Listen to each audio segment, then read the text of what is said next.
नमस्कार दोस्तों, आप सभी का स्वागत है हमारे यूट्यूब चैनल बेटर नॉलेज में। आज हम लोग स्कॉलरशिप से संबंधित निम्न मुद्दों पर बातचीत करेंगे। कुछ लोगों का अटेंडेंस परसेंट 0% भरा हुआ है, कुछ लोगों का 75% से कम भरा हुआ है, तो कुछ छात्रों का कॉलेज से फॉर्म ही फॉरवर्ड नहीं हुआ है, तो कुछ लोगों का कॉलेज से ही रिजेक्ट कर दिया गया है। इन सभी मुद्दों पर एक एक करके हम लोग चर्चा करेंगे कि इनका समाधान क्या है, छात्रों को क्या करना होगा ताकि इन समस्या का समाधान हो सके। आप सभी से विनती है कि आप लोग वीडियो को पूरा ज़रूर देखें, क्योंकि इसमें जो जानकारी दी गई है बहुत ही अच्छी है। तो सबसे पहले हम लोग बात करते हैं कि छात्रों ने ऑनलाइन फॉर्म भरवाया, हार्ड कॉपी कॉलेज में जमा किया। छात्रों को लगा कि सब सही है, लेकिन उनका फॉर्म कॉलेज से फॉरवर्ड ही नहीं किया गया। क्या कारण था जो फॉर्म फॉरवर्ड नहीं हुआ? और अभी तक उनके फॉर्म में पेंडिंग एट इंस्टीट्यूट लेवल दिखा रहा है। पहला कारण कि फॉर्म भर जाने के बाद कॉलेज वालों ने साफ साफ बता दिया था कि अगर आपका परसेंटेज लेवल 50% से कम है तो आपका फॉर्म कॉलेज से फॉरवर्ड नहीं किया जाएगा। तो जिनका गत वर्ष में परसेंटेज 49%, 48% या उससे कम था, उनका फॉर्म कॉलेज से फॉरवर्ड नहीं हुआ है। चाहे वो एससी के कैंडिडेट थे, एसटी के कैंडिडेट थे, या फिर जनरल के कैंडिडेट थे, या ओबीसी के कैंडिडेट थे, या फिर अल्पसंख्यक के कैंडिडेट थे, कोई भी था जिनका परसेंटेज 50% से कम था, कॉलेज वालों ने साफ साफ बता दिया था कि आप अगर फॉर्म भरकर लेकर आएंगे, आपका फॉर्म कॉलेज से फॉरवर्ड नहीं किया जाएगा। क्योंकि पिछले वर्ष ऐसा किया गया था कि एससी एसटी के जो भी छात्र थे, उनका अगर परसेंटेज लेवल कम भी था, 50% से कम था, तो उन्होंने अगर फॉर्म भरवाया था तो कॉलेज से वो फॉरवर्ड कर दिया जाता था। लेकिन इस बार जो डीडब्ल्यू ऑफिस से नोटिस आई थी, उसमें साफ साफ लिखा हुआ था कॉलेज वालों के लिए कि आप 50% के नीचे वाले जो भी छात्र हैं, उनका फॉर्म फॉरवर्ड नहीं करेंगे। तो उसी को देखते हुए इस बार उनका फॉर्म फॉरवर्ड नहीं किया गया, जिनका 50% से कम था। दूसरा कि कुछ छात्र थे जो बीएड कर चुके थे और वो डीएलएड भी करना चाह रहे थे, और जैसे तैसे उन्होंने अपना फॉर्म भरवाया और हार्ड कॉपी स्कूल में जमा की। तो हार्ड कॉपी जमा तो हो गई, लेकिन वहाँ पे जब कॉलेज लॉगिन करता है तो कॉलेज में आपका फॉर्म दिखाई देता है, उसमें साफ साफ लिखा आता है कि आप इसी के समक्ष कोई भी कोर्स आप कर चुके हैं जो इससे मिलता जुलता है, तो आपका फॉर्म तभी भी फॉरवर्ड नहीं किया जा सकता है। और कॉलेज वालों ने यही किया है कि आपका फॉर्म फॉरवर्ड नहीं किया है, क्योंकि जो उन्होंने लॉगिन करने पे उनके स्क्रीन पर दिखाई दिया, पोर्टल पर दिखाई दिया, वो उसे देखते हुए आपका फॉर्म फॉरवर्ड नहीं कर सकते थे। और अभी तक उन बच्चों के जो स्टेटस हैं उसमें ये दिखाई दे रहा है कि पेंडिंग एट इंस्टीट्यूट लेवल। वो इसे देख लें और समझ जाएं कि उनका फॉर्म अब फॉरवर्ड नहीं होगा। जिस कैटेगरी मैंने बताई है, इस कैटेगरी के अंतर्गत अगर आप आते हैं, आपका परसेंटेज लेवल 50% से कम है, या फिर आपने बीएड किया हुआ है, बीटीसी कर रहे हैं, या बीटीसी किया हुआ है, आप बीएड करना चाह रहे हैं और फॉर्म भर दिया गया है, तो आपका फॉर्म फॉरवर्ड नहीं होगा। कुछ छात्रों के स्टेटस में रिजेक्टेड बाय इंस्टीट्यूट शो हो रहा है।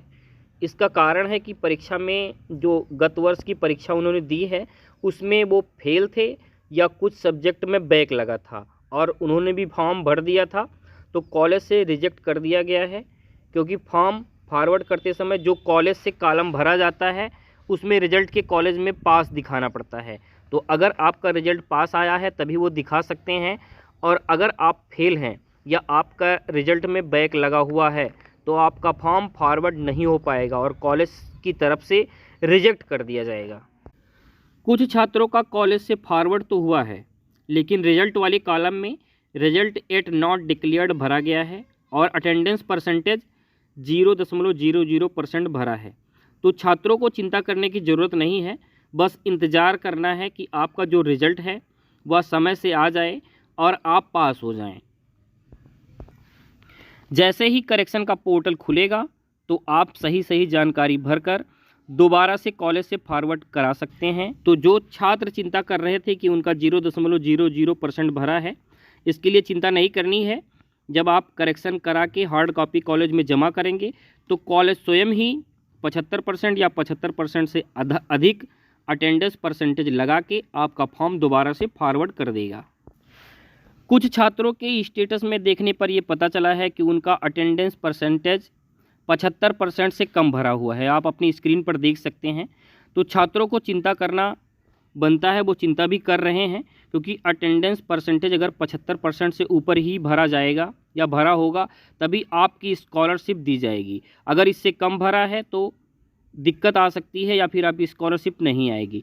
लेकिन अभी समय है, अभी यह समस्या सही कराया जा सकता है। आप स्क्रीन पर देख सकते हैं इनका कम भरा हुआ है।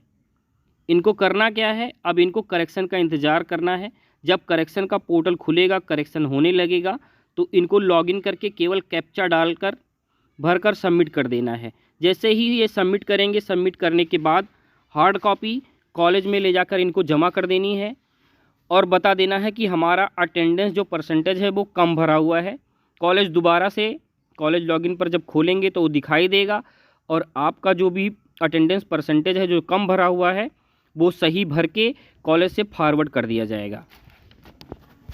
कुछ लोगों का स्कॉलरशिप फॉर्म जो है वो फॉरवर्ड हो गया है, उनको अब इंतज़ार करना है कि बहुत जल्द आपका फॉर्म समाज कल्याण विभाग के ऑफिस में वेरीफाई कर दिया जाएगा, उसके बाद ही आप लोगों की स्कॉलरशिप आएगी। कुछ लोग चिंता कर रहे हैं कि हमारा फॉर्म फॉरवर्ड हो गया है, अभी वेरीफाई नहीं दिखा रहा है, अभी पेंडिंग एट DWO ऑफिस नहीं दिखाई दे रहा है। तो धैर्य रखिए, धीरे धीरे करके सारा प्रोसेस हो रहा है।